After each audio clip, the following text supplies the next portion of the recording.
Guys, Coach will open with a comment. Raise your hand, come up for me so I can get everybody. How's everybody today? Good. Well, in reviewing the last game, I'd just say that we showed that when we play with disciplined execution and give effort, physical, finish plays, play with the kind of toughness that we're looking for to create the identity that we want as a team, we're a pretty good team. And obviously the key to that is to do that with consistency, play in and play out in a game, as well as game in and game out during the season. I think that's going to be, the point of emphasis that we want to try to show our players. Good plays that we did very well. Those things were apparent, and on some plays we didn't do so well, it wasn't apparent. So, obviously this is a rivalry game. It means a lot to a lot of people, including the people in this organization and the people that play in this game. We've had some real struggles at times with this team, and this team we have a lot of respect for. Butch Jones has done a nice job there, and this team could be very easily 5-1. They lost 2 games on the last play of the game, basically, or came down to the last play of the game, whether they scored or gave up a score. They've got good players. Got a really good running back in Kelly, who's one of the top rushers in the SEC. Their defense, and especially the secondary, has played really, really well. Top-ranked, pass defense, one of the top-ranked pass defenses in the country. So they do a good job with the scheme on both sides of the ball and on special teams. We have a lot of respect for this team and what we'll have to do and how we'll have to play to be able to have success against this team. But rivalry games, you can pretty much throw out the record book, throw out the records of the team, throw out what happened last year, throw out what happened so far this year, and make sure that you're ready to play your best game when you play in these types of games. Okay, Coach, we'll start back with Cecil. Coach, I'm doing something on opening plays, and on the opening play Saturday, obviously Damian with a long touchdown. That's happened before. Blake had a long touchdown pass against Florida a couple of years ago, etc. Is that something that's pre-called, that you've seen what their defensive lineman's going to be on film? What was that play, and how did it work? Well, we actually called the play 3 or 4 times in a game where we, didn't block a down lineman because they were in a 3-4 defense, and that guy had to take the quarterback, and we gave the ball off on a sweep. So when that guy takes the quarterback and we sort of push everybody, there's a place to cut back, and just happened that we executed the play perfectly. A couple other times in the game, Jalen pulled the ball and made successful plays on the same play. But I think you're always trying to sort of come up with what is the best play, what's the play that has the best opportunity to be successful, so that you have a positive play to start with and you gain a little momentum in the drive. And we felt good about that play. The play you mentioned against Florida a couple of years ago, they like to play a lot of cover 1. When the back went out there, Kenyon Drake, the linebacker, went out with them, so we were going to throw a slug-o, and it just happened to be we hit it for a touchdown. So every week we try to come up with an opening sequence of plays that we feel best about, where we have the best chance to get a hat on a hat and have a successful play. We don't expect it to be a 75-yard touchdown, but we do want to have a successful play and get off to a good start and create momentum in a game, positive momentum. Back over here with Michael. So how would you assess the kickoff coverage at this point in the season, and how important is kickoff hang time in a kickoff? Well, I think that kickoff coverage has been pretty good for the most part. I think it's tops in the league in terms of the way we've covered. But this team that we're playing also leads the league in kickoff return. So this is going to be a real challenging game for that particular unit on special teams in terms of what they do and how they do it. I think ball placement and hang time are really, really important, depending on the coverage pattern that you use and how you're sending your guys down the field and how they're dodging blocks. And when you don't get the ball placed the right place, or you don't get to a certain yard line before the guy catches it, it makes the coverage more difficult. So JK's done a pretty good job of that, throughout the season, and we've got some guys that have done a really good job of covering. Back over to the right with Mark. Just, when you have a few guys muff some punts, do you give them extra reps in practice that next week, or do you just kind of let it be how it always is? Well, we practice catching the ball on punts, every week. I think we try to identify what the issue is, if a guy's struggling, and try to fix it. And, I think the guy wants to catch the ball as much as we want him to catch it. So we're going to practice as much, and he's going to want to practice as much until he gains the confidence to be able to do it correctly. I think the issues that our players had are fixable in terms of some of the things that we can do to help them maybe improve their technique or keep a little better focus on the ball and not worry so much about the coverage, so that we can gain possession of the ball, number one. That's the most important thing. Still here with Taryn. Hi, Coach. As an older receiver, how has Calvin Ridley stepped into a leadership role, and where has his game progressed? Well, Calvin's had an outstanding season. He's one of the leading guys in our league in terms of production and performance.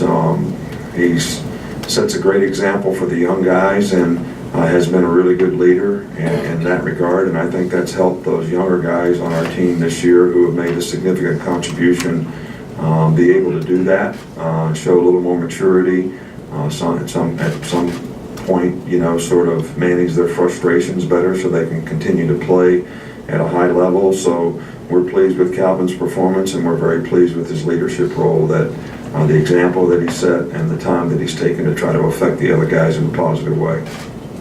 Back on the left with Reiner.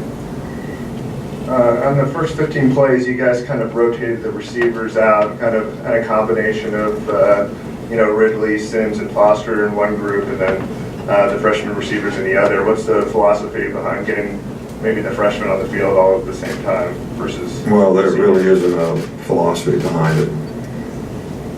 There isn't a philosophy. We want to play all 6 players, and we can mix and match them, or we can, play them by series. But we have confidence in all 6 guys. So, we feel good about however they play and whatever roles we put them in. So there really isn't a philosophy other than by doing it that way, you make sure that you're getting everybody some turns, and they're all playing positions that they're familiar with. Come back over here too. I just lost my track. Charlie, right here. Sorry. What did you see from their quarterback last week in his fresh career start against South Carolina? Well, I thought he did some really good things. Guy's a very good athlete. I think he can make plays with his feet, as he did in the game with some rushing yards. And I think that he's certainly talented enough as a passer to make all the throws. So, I think both quarterbacks have shown when they have played that they certainly have the ability to be good players at that position. So, whoever they play or whichever guy plays, we're certainly going to know that they've got a good offensive scheme. They do a lot of good things that are difficult to defend, and both quarterbacks have the capability of executing those things really well. So it's going to be up to us to, try to take those things away with how we play. Front left here, John Cena. Just how much of you talked about the young receivers earlier, how much of those guys kind of developed, and does it seem like Jalen and the offense spread the ball around quite a bit last week? Yeah, well, we're pleased with the way those guys have developed, and they've done a good job, and they've been productive, and we have confidence in them, and I think they have confidence in what we're doing, and they're not going out there making a lot of mental errors. They're actually improving their ability to be better players without the ball, which means they're blocking better and making less mental errors on the perimeter in terms of what they should do and how they should do it. So, we're very confident in those guys, and we know that we'd like for all of them to have a chance to be productive, all 6 of the receivers that we've been playing. Go here in the middle with Chandler. What did you see from Josh Jacobs on Saturday, and how has he really come along since his injury, and what kind of different things can he provide that maybe some of your other running backs can? Well, I think he's a really good change of pace guy. He's an easy guy to create roles for because he's got a lot of diversity as a player. He's a very good receiver. He's an inside runner. He's an outside runner. But I do think he's a little bit of a change of pace guy relative to the other two guys, you know, Damian and Bo, when they play. And, you know, we're glad that he's healthy, and hopefully he can stay healthy and continue to play well. And I was really pleased with the contribution that he made and some of the plays that he made in the game, and hopefully we'll be able to build on that. Stay right there with Alex. You spoke quite often about this team's identity this year. What do you feel like it is right now, and how much farther do you need, or how much more do you need to see to know that you've reached the point where? Well, I think your identity is something that you do on an ongoing basis. I don't think you've ever really arrived, because at the end of the day, who you are is based on, you know, the entire body of work and your ability to be consistent throughout the entire body of work. So, you know, how that continues to develop and where it is based on the consistency of how we do it, not how we did it the last 10 minutes relative to how did we do it a week ago. So this is the challenge for everyone, to be committed and to buy into the things that they needed to do to play at a high level all the time when it comes to discipline, toughness, effort, finishing plays, finishing games. So I don't think you've ever arrived at that. I don't think that's something you can say, okay, we got it now we can just take it for granted that we're always going to have it. I don't think it works that way. I think it's a psychological disposition that is something that has to be there for you to play with the intensity that you need to play with every time you go out and play, every play that you go out and play, and that's the challenge of being a great competitor. Back there to left as well. Just to kind of follow up on that, with once you get out of training camp and get into a season, is there a certain point in the season where you see more improvement than other parts, and how important is it to keep it going as you're going along? Well, it's important to keep it going, there's no doubt. You want everybody to show improvement, you want everybody to get better. I think it's probably different with different guys. Some guys improve a little bit more as time goes on. Other guys struggle a little bit more. It takes them a little longer. I don't think there's, you know, necessarily a formula that says everybody's sort of progressing at the same pace, but it's important that guys that have more experience probably should play at a higher level on a more consistent basis because of their knowledge and experience and knowing what it takes to be able to do that. Younger players probably have a greater opportunity to improve and develop consistency in what they do, which to me defines their success as players. So, and we have a multitude of guys at varying levels of that on our team on both sides of the ball and on special teams, and we continue to try to work with each one of them to help them get where we'd like for them to be and where they'd like to go. Right here with Wayne. Coach, you talked about what they could easily be 5-1 right now. He gave you guys a tough game here, 2015, but obviously he's going through a tough time right now. I think the criticism of him is fair or unfair right now. That's not for me to say. You know, I watch their team play. They compete hard. They play hard in games. They put themselves in position to win every game that they played this year except one. So we have a tremendous amount of respect for the games that we've had in the past, what we've had to defend, how they play, the toughness they play with, what it's going to mean to them in this game. Because they're in the situation that they're in, you could make a case that, you know, they'll come in here and play great, play, you know, really, really well, try to prove something. So I don't think that we should worry so much about what they do, but really should be worrying about what we do in terms of how we prepare, how we play, and make sure that we're going to be at the best of our game and not take all these external factors of what they're going through and think it's going to have some impact on the game in a positive or negative way, but focus on what we need to do. We'll wrap up with two in the back, Simone and Joe. Hey, Coach. Earlier this season, we spoke to your players about the Ole Miss game feeling like a rivalry because it's been close as of late. do you kind of take that into consideration when you talk about rivalries? Do they need to be competitive, in your opinion? Well, I think this, if you're talking about this one, it's been very competitive. I can remember 2 games that we had here. One, a year when we won the national championship, we had to block a field goal to win the game at the end of the game. And the last time we played here, we had like a 7-point game or whatever, a very close game, you know, right down to the end. So I don't necessarily, I think that players get up for games because of the competition and maybe the games that they've had with them in the past. I think when you have rivalry games that have tradition associated with them for many, many, many years, that there's a different kind of motivation for those kinds of games. But I also think that the last 2 games that we've had here lately, same kind of situation. You know, their team is pretty much a 500 team, and we're pretty much where we are, and we struggle to beat them. So, you know, I think you all, like always, you know, you're always looking for all these assumptions that you make because they have issues, they have problems in some kind of way. Why can't that be a great motivating factor for them and they come play their best game of the year? Y'all ever think of that? Or just, you know, so you can look at the glass half empty or half full. Not to get to the Coke bottle. We will wrap up the back of the gym. Hey, Coach. We've seen 6 top 10 teams lose to unranked programs the last 2 weeks. In your career, what have you found has been key to keeping a team motivated regardless of opponent, regardless of circumstance?